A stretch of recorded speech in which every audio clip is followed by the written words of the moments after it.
Que a paz seja com todos. O Pai eterno e inefável, Deus infalível, Criador do Universo, das culminâncias do teu reino, do trono do teu poder, do alto do qual teus olhos temíveis tudo descobrem, tudo veem, abençoe teus filhos com saúde, luz e justiça, que tua e toda glória para todo sempre, ó Pai.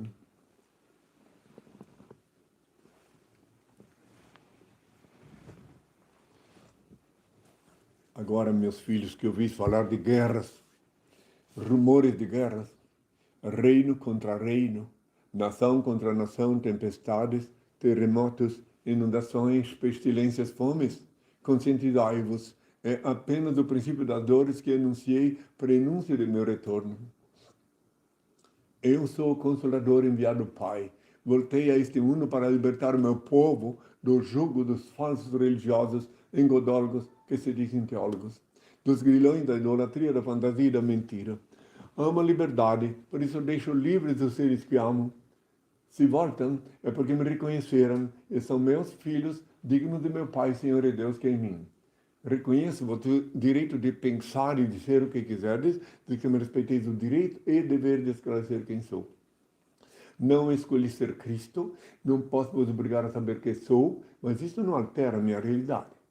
Pensais que é fácil, obediente ao meu Pai, andar indumentado assim, os ignorantes zombando de mim? Ainda que os malignos condenaram Galileu, a terra continuou gravitando em torno do sol. O sol brilha, e mesmo que todos duvidassem, ele não deixaria de ser sol. Assim também, ainda que a maioria dos terráqueos não veem que sou Cristo, continuo sendo o mesmo que crucificaram. Não me é facultado abrir a cabeça do nécio com um serrote e introduzir-lhe um bilhetinho dizendo: acorda-te, ignorante, desperta-te, sou Henrique Cristo, filho do homem. Bem-aventurados pobres de espírito, o reino do céu será deles. Bem-aventurados mansos, eles herdarão a terra. Bem-aventurados que choram, eles serão consolados. Bem-aventurados que têm fome e sede de justiça, eles serão saciados. Bem-aventurados pacificadores, eles serão chamados filhos de Deus. Bem-aventurados misericordiosos, eles alcançarão misericórdia. Bem-aventurados os corações puros, eles verão Deus. Bem-aventurados que são perseguidos por causa da justiça, o reino do céu será deles. Bem-aventurados sereis quando vos insultarem, quando vos perseguirem e quando disserem falsamente contra vós toda sorte do mal por minha causa. Alegrai-vos e exultai, pois é grande a vossa recompensa lá nos céus. Foi assim que perseguiram os profetas que vieram antes de vós. A vossa luz brilha aos olhos dos homens, e quando eles veem as vossas boas obras, eles rendem glória ao vosso Pai que está nos céus. Não julgueis para não serdes julgados, porque da mesma forma com que julgardes, também vós sereis julgados. E com a medida com que tiverdes medido, também vós sereis medidos. Peça e se vos dará, busque e encontrareis, bate e abrir-se-vos-á. Porque todo aquele que pede recebe, que busca encontra, e que bate e abrir-se-á. Tardas jamais são as dádivas celestes. Haverá renovação na face da Mãe Terra. Que tenham todos a minha paz.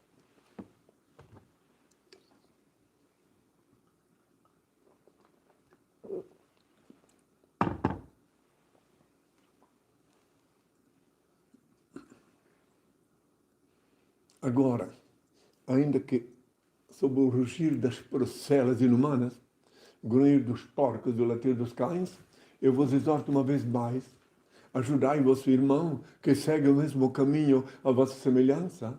Ele é alguém em busca da verdade. Mesmo que não sorria, felicita-se com vosso sorriso. Aproximai-vos e oferecei-lhe amizade. Vós possuís o valioso tesouro da fé, que possivelmente ainda não lhe enriquece o espírito. Vencei a antipatia que possa inspirar um primeiro encontro e aproximai-vos mais. Não vos impressioneis negativamente. Estes corações aguardam alguém. Despertai-os. Estas almas necessitam de auxílio. Socorrei-as. Não vos detenhais das aparências. Há muitas enfermidades disfarçadas em tecidos caros. Não vos importeis se menosprezam vossa generosidade fraterna. Talvez estejam estes atormentados espirituais em busca de alguém que os esclareça e trate. Não vos arrependais, se não vos recebem. Na tormenta em que se demoram, certamente se desacostumaram a crer na manifestação da ternura alheia. Insistir discretamente, toda a alma requer compreensão e tendrez. Se vós não vos sentis inspirados pelo Criador e tiverdes tomando sobre vós o encargo que não vos foi confiado, a transcendental genialidade vos mostrará a grande luz da verdade. Passareis a receber então a excelsa inspiração do Pai. Seja qual for o resultado de vossa tentativa, vale. Experimentai novamente, ajudai outrem, colocai ao alcance dos outros a fonte generosa da amizade, oferecendo-lhes as águas cantantes do amor fraternal. O verdadeiro amor surge na urna da amizade honesta, como joia preciosa da verdadeira afeição. Amor é luz no caminho, clareai vossa estrada, todos vós havereis de reconhecer que a terra é a mãe purificadora no sofrimento, que pacientemente espera seus filhos queridos para o reencontro místico da renovação. Utilizai assim o magnetismo do amor para apresentar a todos o amigo sublime que mesmo neste século de corações duros continua buscando almas para o meu reino de luz. Esse clima aqui, não é tudo, estou cobrindo meus pés, é muito frio. Depois esquenta, falaram bastante.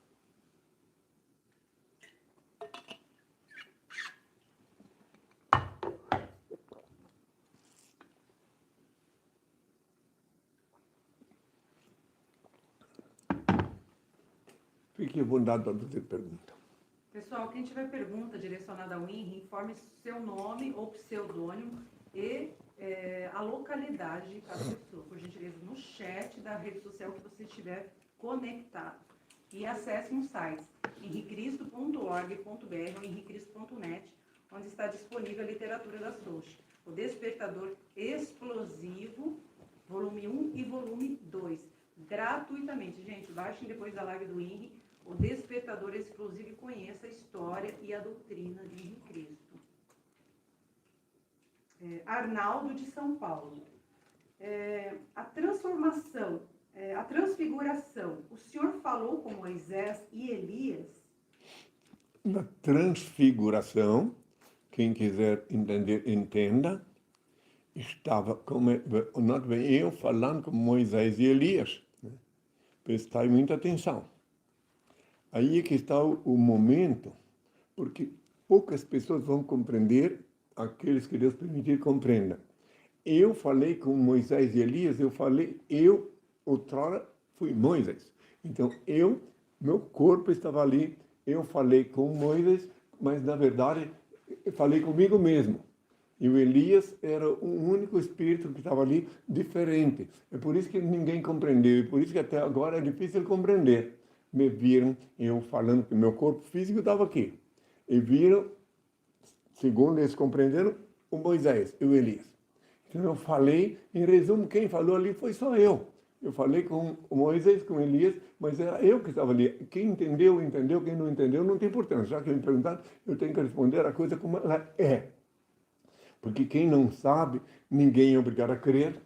Mas eu reencarnei como primogênito, reencarnei Abraão, Moisés, Davi, etc. Depois Jesus, agora Ingrid. Ninguém é obrigado a crer. Agora que eles quiserem raciocinar e montar o quebra-cabeça, que o Senhor os inspire e ilumine e tenham todos a minha paz. Misael, de Belém do Pará. Gostaria de saber quando poderemos viver em paz. Quando o seu reino será instituído? Quando podemos viver em paz, quando o reino foi instituído, dentro da Catedral de Belém para dia 28 de fevereiro de 82, depois foi formalizado em Curitiba, na capital do Paraná, e depois meu pai transferiu aqui para a sede definitiva, aqui em Brasília, que ninguém também é obrigado a crer, mas que aqui é a Nova Jerusalém, no Apocalipse 21, que o Senhor me revelou. Mas dizem que Brasília é um lugar de muitos ladrões. Todo lugar tem ladrões. Agora, os filhos de Deus, todo lugar tem ladrões. Agora, os filhos de Deus, na hora certa e no momento certo, compreenderão por que eu estou aqui, por que eu me transferi para cá, obediente ao meu Pai, Senhor e Deus. Só no dia 24 de outubro do ano 2000, que as autoridades judiciárias reconheceram, através do bandeirando acordo, meu nome como Filho de Cristo. Só então que meu pai que eu transferisse a sede para cá. Até então eu tinha que ficar lá em Curitiba, onde eu tive que viver o tempo mais difícil da reprovação prevista em Lucas 17, versículo 25 a 35. Que tenham todos a minha paz. Isaac de Joinville, sabes me dizer se realmente é o fim dos tempos? Fim dos tempos, aí de novo, já que ele perguntou isto,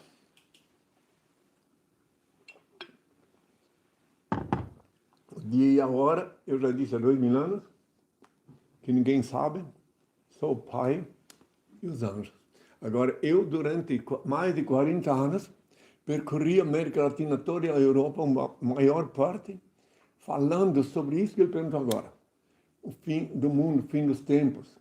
Então, para compreenderem aqueles que não me escutaram durante aqueles 40 anos que eu falei, uma vez mais eu resumo para ele e para outros que iam perguntar se estamos no fim dos tempos, se é o fim dos tempos. Prestai atenção, eu disse assim, os homens, fazendo uma luta do livre-arbítrio, construíram armas destrutivas, violaram as sagradas leis de Deus e esqueceram-se também dos santos mandamentos. Semearam desta forma, através de atos e pensamentos, catástrofes e terremotos que acompanhados da hecatombe nuclear, culminaram com o fim desse mundo caótico. Menos de 1 milhão de pessoas restarão vivas na Terra. Haverá muitos mutilados que suplicarão a morte e esse, a princípio, não lhes ouvirá. Deus, nosso Pai, único ser incriado, único eterno, único ser digno de adoração e veneração, será glorificado durante os próximos 1000 anos. Não haverá um só ser humano na Terra que desconheça sua onipotência, onisciência e onipresença.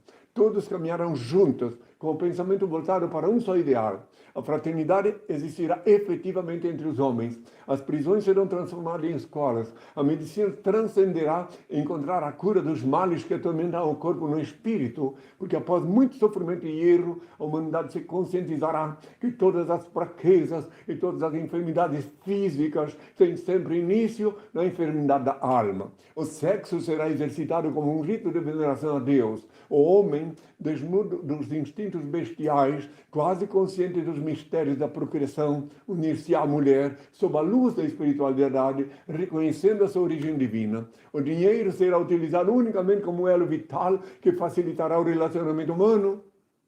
A humanidade voltará à vida simples e livre, em comunhão íntima e perene com a natureza, e preferirá o manjar simples e natural dos frutos e vegetais. A profissão mais nobre durante os próximos 1000 anos será a agricultura. O homem buscará na mãe terra o pão místico para o banquete divino, com a mesma inocência que as crianças buscam no seio materno, o leite vital que lhes faculta o crescimento e a sobrevivência, ante o olhar dúlcido e aprovador de nosso Pai. Eis como deveis orar a partir de hoje. Ó Pai eterno e inefável, Deus infalível, Criador do Universo, santificado seja o teu nome, seja feita a tua vontade, assim na terra como no céu. Graças te dou pelo manchar que emana de ti. Aparta-me dos erros, ilumina-me, para que eu te sirva sem equívocos, glorificando-te hoje e sempre, ó Pai. Manda orar depois de ouvir esse sermão, para que consiga se harmonizar com o Pai. E também deixam claro que eu respondi de novo, porque ele perguntou que é o fim dos tempos. Agora ele vai deduzir, ele e todos que me ouviram, pelo que eu falei, calcular então como será o fim dos tempos. Ainda estou bebendo a última porção do cálice amargo da reprovação, prevista em Lucas 17, versículo 25 a 35. Que tenham todos a minha paz. Pessoal, informem suas localidades, seu nome ou pseudônimo, se tiverem alguma pergunta direcionada ao INE, por gentileza. No chat aqui da rede social que vocês estão conectados. Fernando de Mato Grosso. Nós que o reconhecemos, devemos ir para Brasília ou seguir? Sim, sejam bem-vindos aqueles que sabem quem sou, que me reconhecem, que Deus inspirou. Então, se podem, venham aqui me visitar, sim. Não é obrigado a vir aqui, morar aqui, mas pelo menos venha ter um primeiro encontro comigo para compreender melhor. Traga uma lista de perguntas, de dúvidas que tenham e eu respondo uma por uma. E não precisa se preocupar, não cobro nada. Aqui ninguém cobra taxa de entrada, nada. Só que tem que previamente anunciar, ver que data é, porque eu estou aqui. Tenho toda a minha paz. Yasmin de Capitólio, Minas Gerais. O que acontece com a alma de um bebê recém-nascido quando morre? Quando morre um recém-nascido, poucos compreenderão por que morreu, mas, em geral, é alguém que tinha o débito de uma vida e foi misericórdia de Deus ele desencarnar para ficar livre. Daí ele reencarna de novo já sem esse débito, para quem quiser entender. Repete a pergunta. O que acontece com a alma de um bebê recém-nascido quando morre? Ele desencarna, ele já está livre do débito que ele tinha e se reencarnar, quando reencarnar já vem sem nenhuma dívida para pagar. Tenho toda a minha paz. Júlio de Goiás. Todos os homens são iguais ou a sociedade que os corrompe? A pergunta dele quase que tem a própria resposta na pergunta, né? O ambiente social, a vida, tudo influi. Às vezes uma pessoa até tem boa índole, até quer ser honesta, quer viver honestamente. Ela é induzida, ela é coagida, às vezes, por necessidade material, nutricional, de nutrição, fazer, prevaricar um pouquinho aqui, outro ali, até que depois ele se acostuma e pode enveredar pelo caminho, digamos assim, da desonestidade. Isso, o ser humano nasce, como eu disse, reitero de novo, ele nasce pequenino, sai de dentro do ventre da mãe dele, ele não tem nenhum plano, nada ali. Agora depois, quando ele vai crescer, ele vai conviver no ambiente, o ambiente influi muito sim, mas não é, o ambiente não é suficiente para corromper uma pessoa. Não. Se uma pessoa tem uma mente forte, uma índole forte, ela sobrevive num ambiente mais pesado, mais ignorante e mesquinho, como disse Dostoiévski, que encontrou sinais incontestáveis de uma espiritualidade extremamente viva num ambiente mesquinho e ignorante. Quer dizer que ele pode sim, mas aí que está. Se ele tem assim a alma dele, seja, digamos, a alma já limpa, ela consegue sobreviver, consegue sobrepujar as tentativas de corrupção e tudo, e ela se eleva acima de si mesmo e acima daqueles que queriam corromper. Tudo, cada caso é um caso. Portanto, eu não posso definir que é assim, não. Tem casos excepcionais. Tenho todos a minha parte.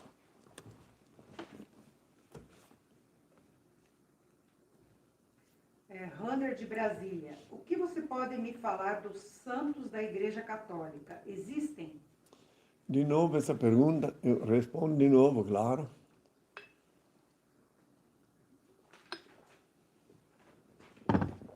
Existem para aqueles que foram doutrinados desde pequeninos, na infância, na catequese do embuste, foram ensinados que tem a Santa Maria, Mãe de Deus, tem o Santo Antônio, Santa Rita, que é a Santa do Embuste. E foi ensinado, então, para esses, enquanto que eles não se libertam do engodo dogmático, que foi enfiado no tempo de criança, na catequese do embuste, para eles esse santo existe.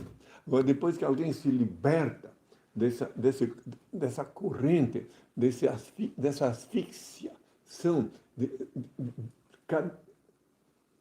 dogmática, ela começa a vislumbrar a verdade, começa a viver por conta própria. Eu só sei dizer que eu conheci várias pessoas que só conseguiram se livrar de tudo isso depois que se tornaram ateus, depois que viram os podres todos da igreja, daí se tornaram ateus. Daí depois é que conseguiram vislumbrar o eterno.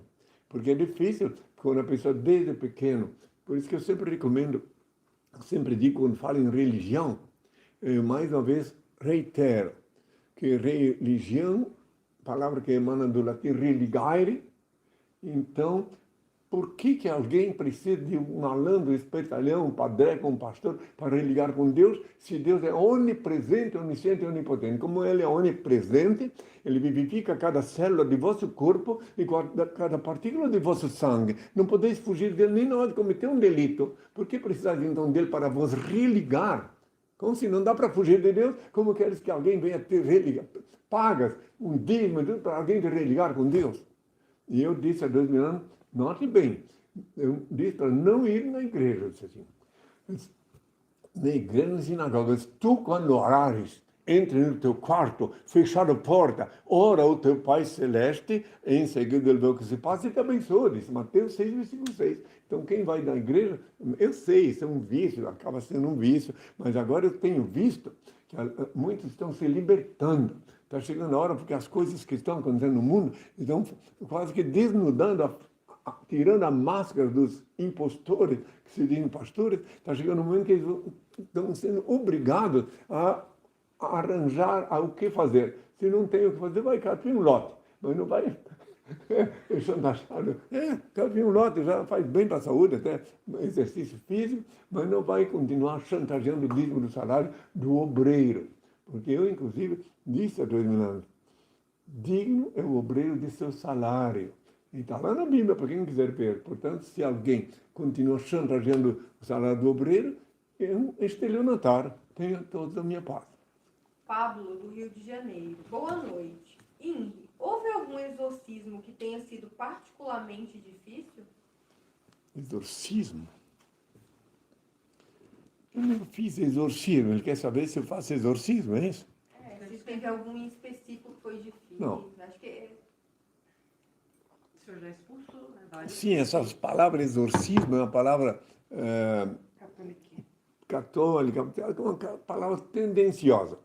Eu nunca fiz exorcismo, eu expulsei demônios do corpo de pessoas que estavam acompanhadas. Teve casos assim, que uma pessoa que estava 15 anos sem sair do alojamento, e nem se lavava, suja, e vieram me pedir, insistiram, até que eu fui lá naquela pessoa, levei horas para expulsar.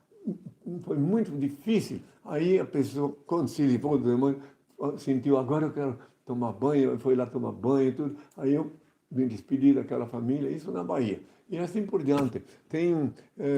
Eu vi muitos casos, mas eu chamo de exorcismo por motivos comerciais, para justificar... lembra muito filme até. Hein? Essa palavra lembra muito que a gente vê até nos filmes. Filme, exorcizar, né? Tem pessoas, tem padrecos que dizem, eu sou exorcista, né? Para sair do trivial, para deixar de ser um comum, mais um padreco, mais um vendedor de sacramento, mais um comedor de hóstia. Tenham todos a minha paz. José de Boston. Inri, como posso contribuir com a sua obra? É simples. Só que ele está em Boston, né? Então, em Boston, né? Acontece que aquelas pessoas que sabem quem sou, que sentem no coração delas, elas sentem vontade de participar, sim. É o caso desse aí. Então, como é o nome dele? José de Boston. Pois é. Então, a discípula explica, só que eu não sei. Aqui no Brasil tem o Pix, né? Agora, como é que é? Explica para eles. Então, Pessoas, pode falar, sim. pessoas fora do Brasil podem fazer a doação através do PayPal. Então Está explica no site henricristo.org.br ou henricristo.net. E também tem um site internacional que é o henricristo.org. Então lá que é mais provável que ele vai conseguir, caso ele queira fazer a participação, a doação dele ao reino de Deus. Pode falar para os brasileiros Mas também. os brasileiros já podem. Então, pessoal, para as pessoas que perguntam e sentem no coração vontade de criar um vínculo com o reino de Deus formalizado pela Soult, podem fazer suas doações espontâneas através do Pix, pixsoult@gmail.com. Lembrando que Henri Cristo não pede nada de ninguém, não chantageia o dízimo e não cobra por sacramentos. Reiterando o Pix, para quem quiser fazer doações espontâneas, é pixsoult@gmail.com. E para mais informações, acessem o site henricristo.org.br ou para quem está fora, henricristo.org. Pessoal, informe suas localidades, seu nome ou pseudônimo, se querem que direcionemos suas perguntas ao INRI. Wellington, do Rio de Janeiro. Existe a reencarnação? Teremos uma segunda chance para os que não foram para o céu?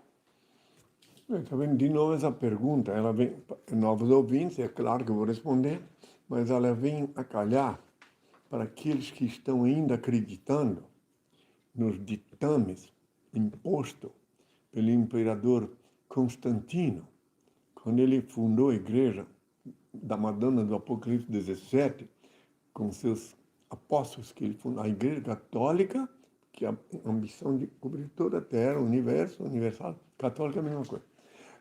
Ele instruiu os apóstolos dele e fizeram manobra para o ser humano ter medo de morrer, porque só tem uma chance. É a coisa mais absurda que tem, mas ele não foi o principal. O principal foi o Justiniano, no século VI, que depois, até no século VI, ainda estava dentro da doutrina a pré-existência da alma.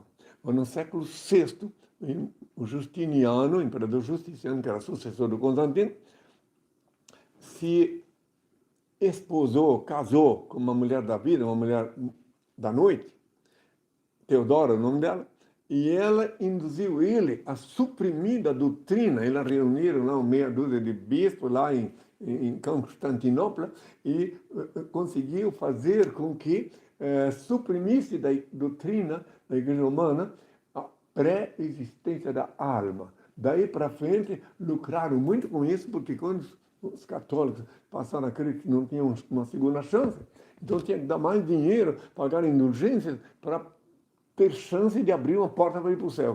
Veja quanta fantasia. E então tem o inferno que também eles inventaram. Tudo isso foi a maneira de dominar, de coagir os fiéis, ou seja, os que caíram na armadilha. Não dá nem para culpar os que se tornaram católicos, porque imagine só, houve uma época que quem não era católico ia para a fogueira da Inquisição. Se uma pessoa, um católico, for estudar a história, eu recomendo que estude a história, não só da Igreja Católica, mas de tudo, um pouco mais, pegar aí, analisar bem o que foi a Inquisição, ver se ainda tem estômago para continuar católico, se a Igreja continua sendo herdeira de todas aquelas barbaridades, todos aqueles crimes hediondos cometidos no tempo da Inquisição, quando mataram na fogueira o Giordano Bruno, um filósofo católico. Tenho toda a minha paz. Lucas Santos, de São Paulo. Henri, quando Deus virá para nos levar para a glória? Deus não é um homem, não é um cavaleiro assim, que vai vir montando um cavalo, vir buscar alguém.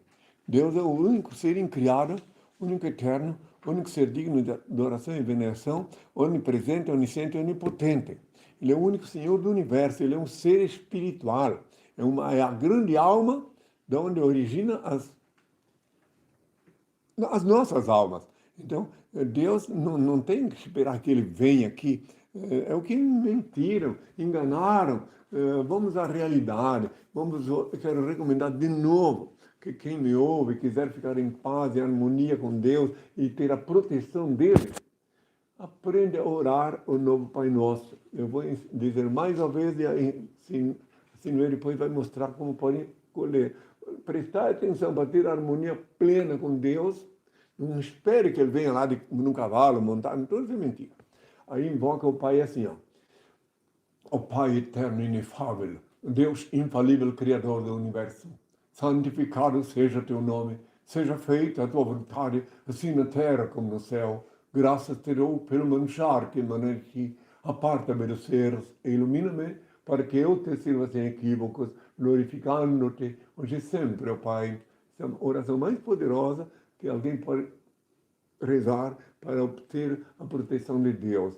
Assim, não vai explicar como pode, porque na primeira vez ninguém consegue gravar, então pode ver na internet. Pessoal, quem quiser aprender a fazer o novo Pai Nosso diariamente, vocês podem acessá-lo lá no site do INRI, está disponível lá, henricristo.org.br ou henricristo.net, e também no bojo da literatura da Socho, Despertador Explosivo. Tá? Baixem lá no site henricristo.org.br ou henricristo.net, que tem não só o novo Pai Nosso, mas muitos ensinamentos gratificantes para a nossa alma, pessoal.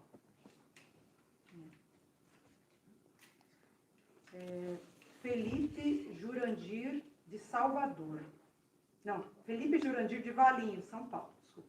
O que devemos fazer contra racistas e pedófilos? Perdão ou antecipação para o colo do seu irmão expulso do céu, ou seja, para o colo do capeta? Não, o que pode fazer sempre contra todas as pessoas que ofendem, racista, o que for, para tu não ter contato, não ter cumplicidade com eles, é perdoar eles. Não perdoar pelos atos que eles praticaram, que daí as leis terrestres que decidem. Se tem alguém que pratica um ato hediondo, como racismo ou pedofilia, mas tu tens que, na tua alma, não pode ficar sentindo nada por eles, para tu não ser sócio dos pecados que eles foram cometer daqui para frente. Então tu deve, porque eu não entendi. Repete a pergunta. O que devemos fazer contra racistas e pedófilos? Aí. Dar o perdão ou antecipar eles para o colo? Pois então tá, contra não tem que fazer nada. Se ele não fez nada contra ti, deixa a lei divina, eles estão à mercê da lei. Agora, se ele fez alguma coisa... Agora, saber que alguém é pedófilo perto dele, daí eu acho que...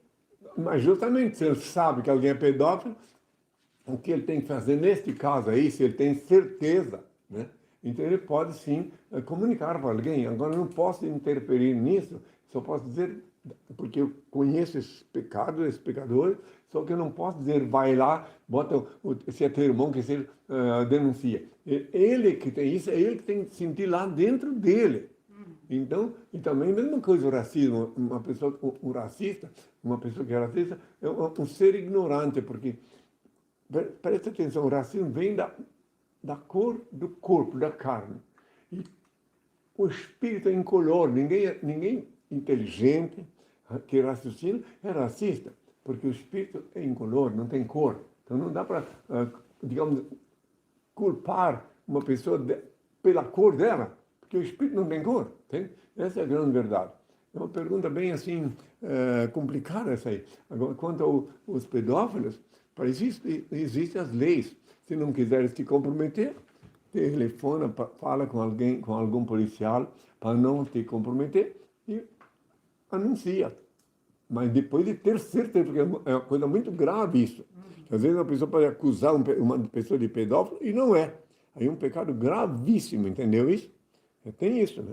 É gravíssimo. Então, eu resumo tudo, respondo a pergunta numa só coisa de novo. O que é pecado? Pecado é tudo que tu fizeres que faz mal a ti ou a outrem, é pecado. Tudo que fizer que não faz mal a ti nem aos outros, não é pecado. Então, se tu pode acusar uma pessoa de uma coisa que ela não é pecado grave. Tem tudo isso. Por isso que é perigoso. É uma coisa muito delicada, que eu não posso opinar diretamente, que eu tenho que ver do que se trata. Quem é a pessoa? Às vezes a pessoa tem cisma, que a outra é uma coisa e não é. Eu já vi vários casos de injustiça nesse sentido. Assim como tem mulheres que acusam injustamente homens de ter... Justamente, inclusive, conheci pessoa, pessoalmente, que acusou que o namorado havia estuprado ela e depois ela confessou que não era. Então, aí é uma coisa muito perigosa isso aí.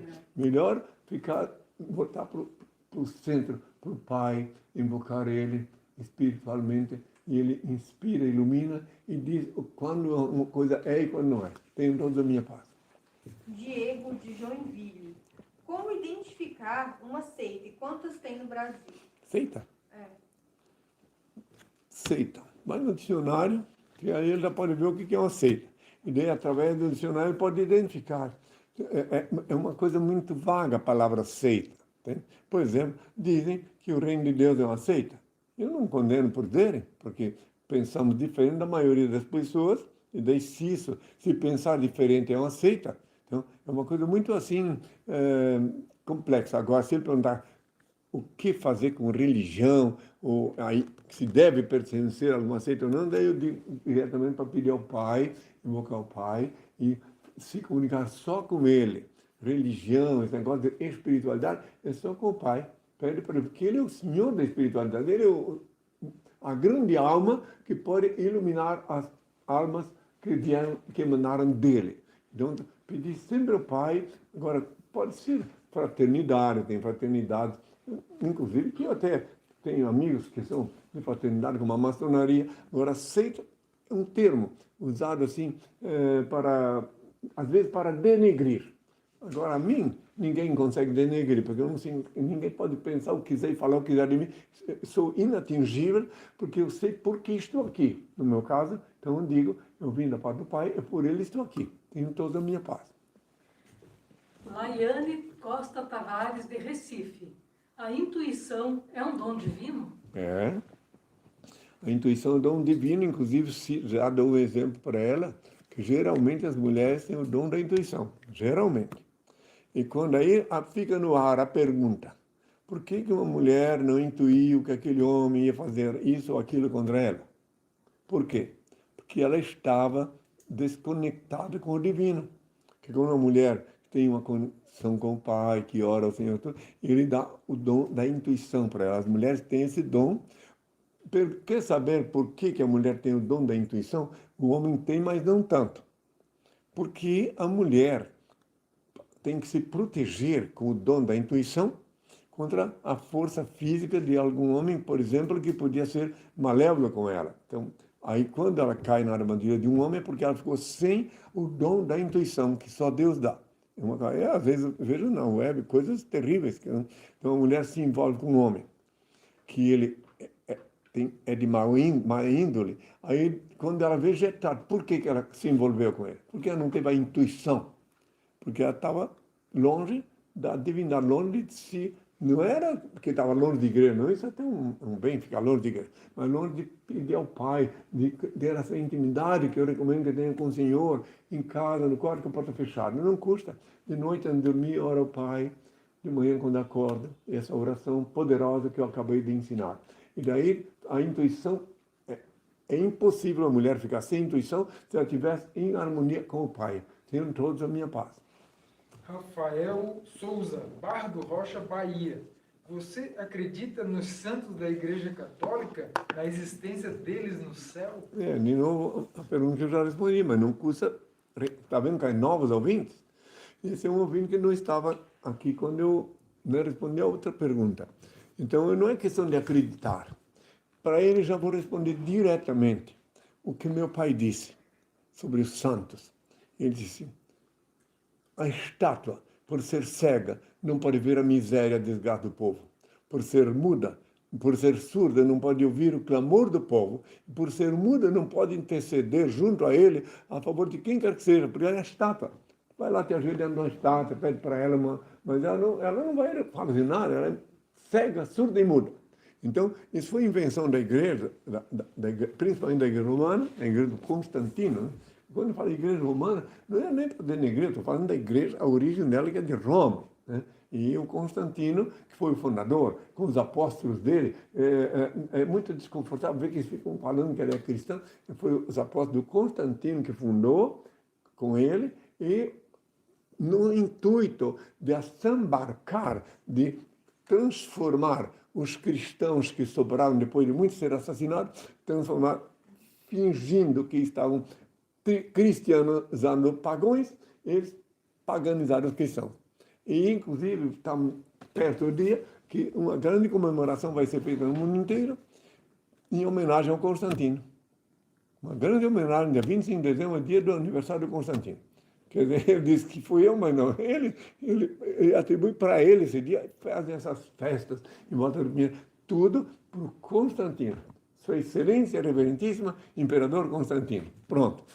Porque não tem nada a ver comigo. Ninguém sabe o dia que eu nasci há 2 mil anos. Agora foi dia 22 de março de 48. Mas há 2 mil anos ninguém ficou sabendo, ninguém pôde registrar, ninguém registrou o dia que eu renasci. Tá?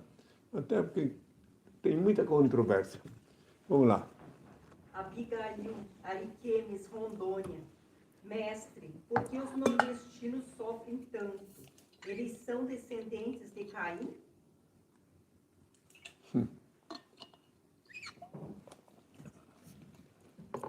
Não pode generalizar, né? Não pode dizer que todos os nordestinos sofrem muito. Tem nordestinos que vivem muito bem.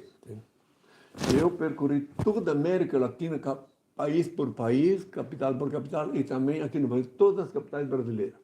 Então eu estive em Fortaleza, estive em Maceió, estive em Aracaju, estive em Salvador, em todas as capitais do Brasil eu estive pessoalmente. Também estive no norte, estive em Belém, Macapá, estive no Acre, enfim, em Porto Velho, Manaus, enfim, eu percorri o Brasil todo, então eu posso falar que em todo lugar tem pessoas sofrendo, com dores e tudo, e tem também pessoas vivendo muito bem.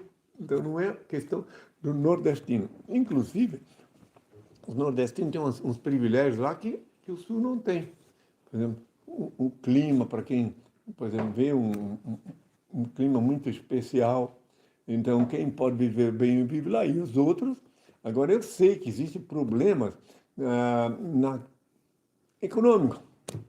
Existem umas coisas, umas situações que diferem, mas tem muita gente que vive muito bem lá e quando eles podem, o problema todo é a localização também que vive. Muitos estão com dificuldade de ter água, essas coisas, mas o Brasil inteiro é rico e abundante, e então não é porque, não tem nada a ver com Caim, que ele fez a pergunta, vocês são parentes de Caim. Não. Então, parente de Caim tem em todo lugar, né? E Caim também é um personagem bíblico que não se tem agora como misturar ele com os habitantes da Terra agora. Né? Isso é uma outra história. Mas, de qualquer maneira, a pergunta dele foi compreendida e quero deixar claro que não é assim. Tenho toda a minha parte. Túlio de Tangamandá. Espera um pouco, deixa eu ainda concluir uma coisa que eu falei sobre o Nordeste, para saber. Quando eu falo isso, eu falo com autoridade, eu não falei como um turista. Eu dormi na favela em Salvador. Então, eu conheço de perto. Na favela, meu pai disse que eu tinha que dormir na favela para poder ter um contato direto. Dia 19 de março, quando eu cheguei no Brasil em 81, eu fiquei em Salvador quase um mês e fui dormir na favela. Pedi para o taxista que me trouxe do aeroporto, onde era a favela, disse que ele morava na favela. Então me levou lá, eu dormi na favela, comprei peixe, comprei coisa para oferecer para os meus companheiros de cela, de favela, enfim. Só para ter, eu falo com conhecimento. No Rio de Janeiro, eu dormi na favela do Rio de Janeiro, no São Cristóvão, muitas noites, né, no Rio de Janeiro. Então, estou falando com conhecimento empírico, não é uma coisa assim como se fosse um turista que tive lá. Não, eu vivi pessoalmente na intimidade com o povo nordestino. Tenho toda a minha parte. A pergunta agora. Pai. Tá. Túlio do México. Porque tem um nome. Como é o nome? É Túlio, o nome do rapaz é Túlio. Ele é do México, é de Tangam. Tem um nome aqui esquisito. Tá, do México, pronto. O que você pensa das religiões espíritas? Até lá no México, lá também tem. Sim, mas não é, lá é outra coisa, mas tudo bem. A minha opinião, toda e qualquer religião, respondendo para o Túlio do México, toda e qualquer religião, para mim, é uma coisa, é um embuste. E eu falo com forte razão, com forte conhecimento empírico. Eu fui crucificado oficialmente lá em Jerusalém por causa das religiões, principalmente pela religião mais poderosa que tinha na época. Então, quer dizer que eu sei e posso garantir por que me crucificaram. Porque eu disse que ninguém precisava ir na sinagoga, nada, orar no quarto com a porta fechada. Eu disse, tu, quando orares, entra no teu quarto, fechada a porta, ora ao teu Pai Celeste, em segundo o que se faz, e te abençoa. Então, aí está em Mateus 6, versículo 6. Então, religião, ele falou religião espírita. Ser espírita, o que quer dizer uma pessoa ser espírita? Uma pessoa que acredita na imortalidade da alma, no espírito, né? Isso é ser espírita. Agora, ser de uma religião espírita, já aí complica tudo. Daí, por que religião?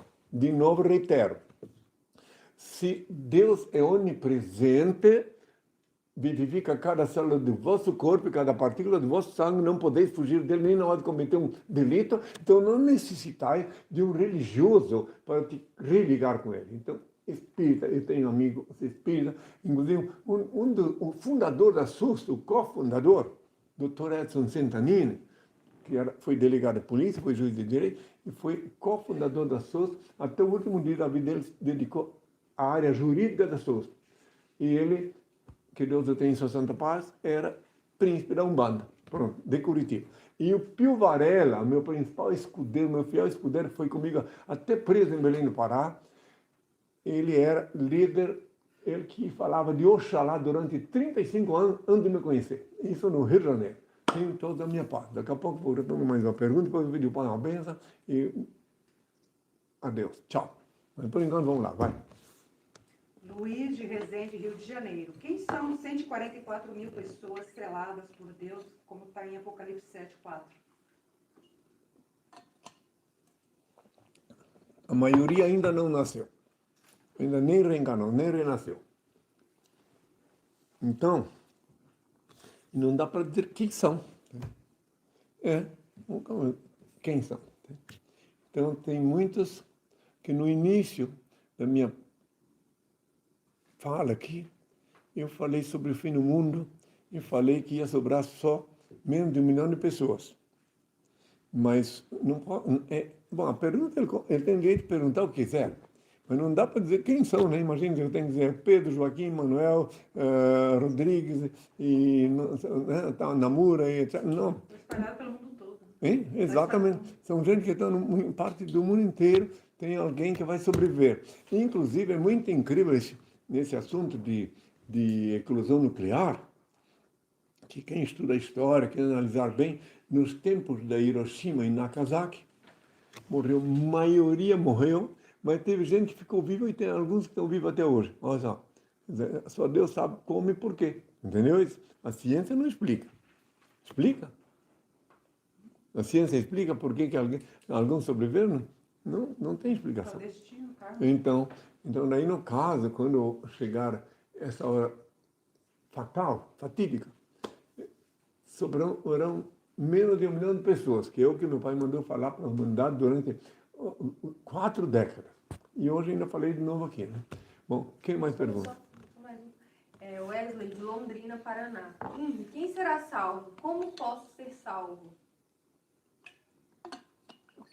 Aí, de novo, dá para ver que ele chegou agora, porque eu falei ainda há pouco, né?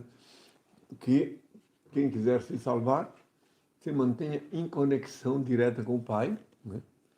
Aprende a orar a oração que eu ensinei, o novo Pai Nosso, que é a oração mais forte que o meu pai mandou passar para aqueles que querem ter uma intimidade, uma simbiose com Ele.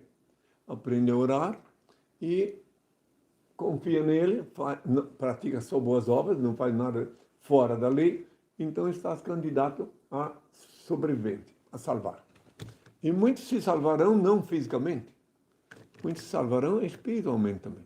Isso é uma coisa difícil de explicar agora. Bom, vou responder mais uma pergunta, depois eu vou pedir ao Pai Benção. Pedro de Recife. Inri, na sua primeira encarnação, você escolheu 12 apóstolos. Por que não fez isso novamente nos tempos atuais? Porque não deu, porque não sou eu. Aí é que está. Ele pensa que eu escolhi. Eu não escolhi. Nem há 2000 anos, nem agora. Foi meu pai que escolheu. Aqueles que iam estar me assessorando há 2000 anos, foi meu pai que escolheu. E um só dos 12, note bem, um só dos 12 ficou fiel a mim até o fim. Que o João, que ficou até na cruz, perto de mim. Os outros, por quê? Por que a diferença? Ninguém sabe que era o discípulo que eu mais amava. Não, é porque ele era o único que sabia quem eu era.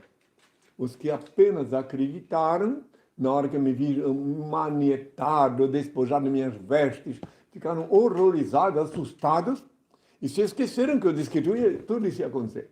Aí até me odiaram, dizendo, oh, nos enganou, dedicando nossa vida para ele. Quando é que nós íamos imaginar que Deus ia permitir que o filho dele... Nunca, aí está a prova que ele é falso, entende? Até o Pedro me negou 3 vezes. Né? Então, aí é que está aí agora, mas não é por este motivo. Eu não escolhi, não tem um discípulo comigo que eu escolhi, nem discípula. Foi meu pai que escolheu. Cada um tem uma história diferente. Como é que chegou até a mim? É muito impressionante isso. Até eu me impressiono como é que o Senhor faz a escolha. Mas são aqueles que estão aqui, e por isso quando alguém diz, eu quero ser teu discípulo, como é que eu faço? Eu digo, vem aqui, quero falar contigo, daí quando ele chegar aqui perto de mim, eu vou ver, e Deus vai mostrar para mim e para ele, se ele merece, se ele pode, se ele nasceu para isso, porque às vezes não é questão de merecer, às vezes a pessoa não nasceu para isso, nasceu para outra.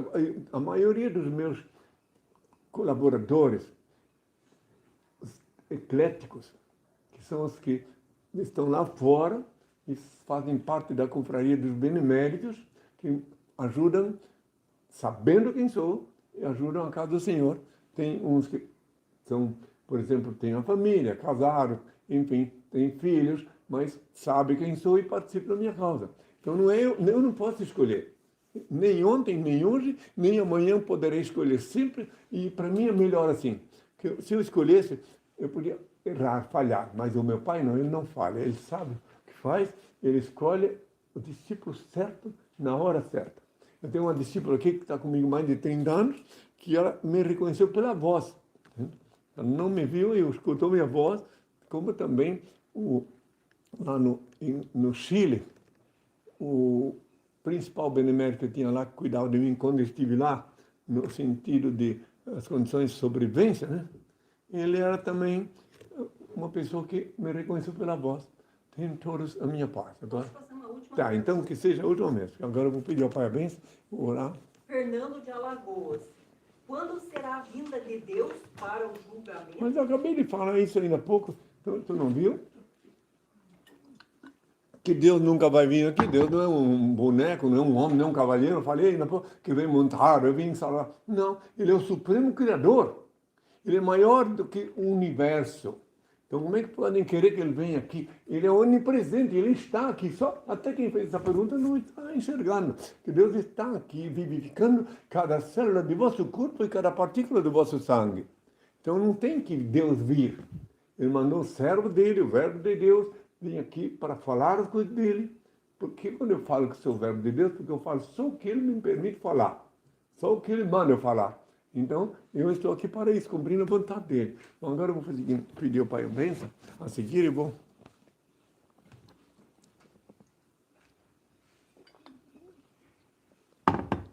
fazer uma pequena oração.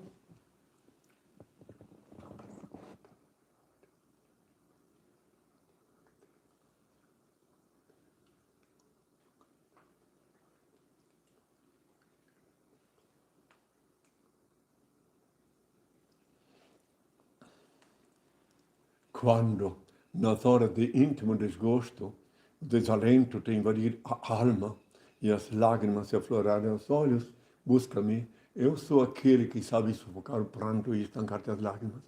Quando te julgares incompreendido pelos que te circundam e vires que em torno a indiferença recrudesce, acerca-te de mim. Eu sou a luz sob cujos raios se aclaram a pureza de tuas intenções e a nobreza dos teus sentimentos.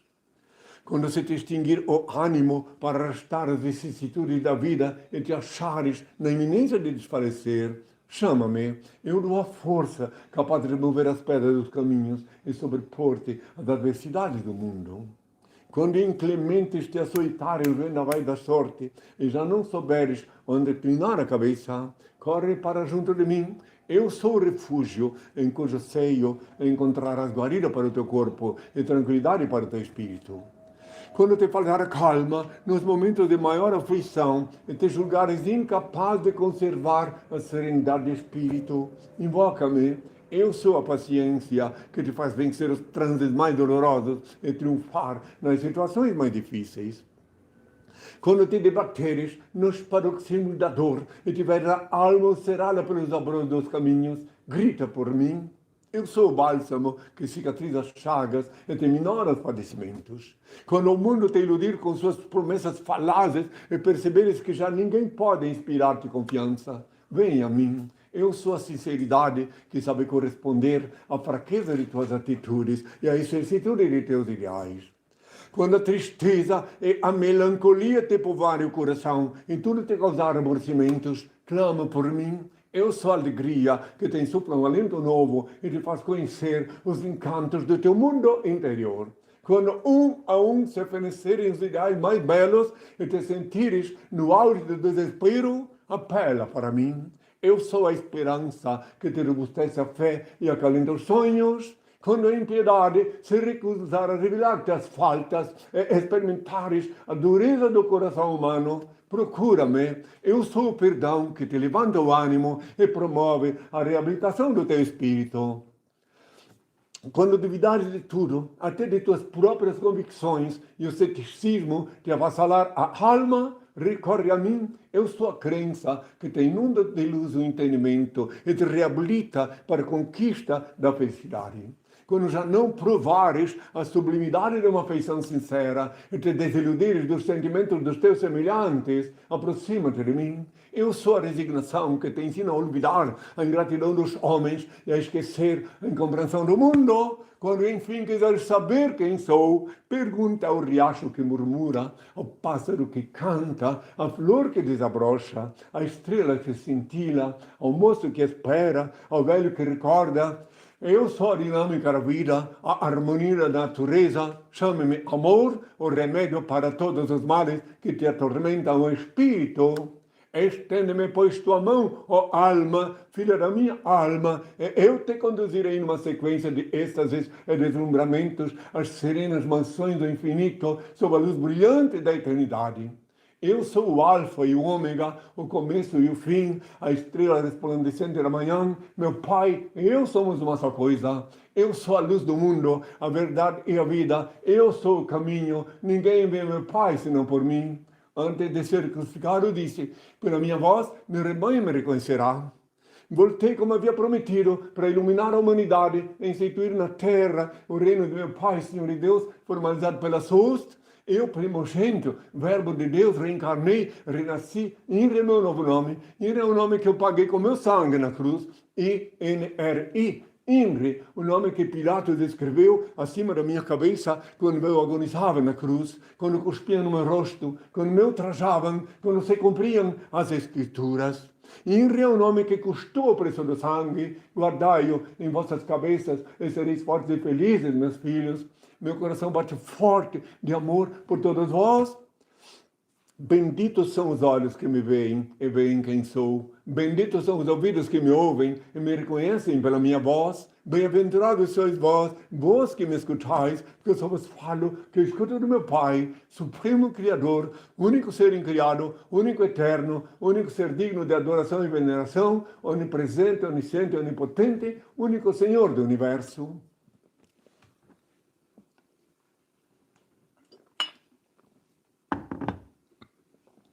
Agora, meus filhos, pedis, quiserdes tomar a bênção do Senhor, coloquem a mão assim, os olhos bem abertos, e o Senhor vos abençoará subejamente.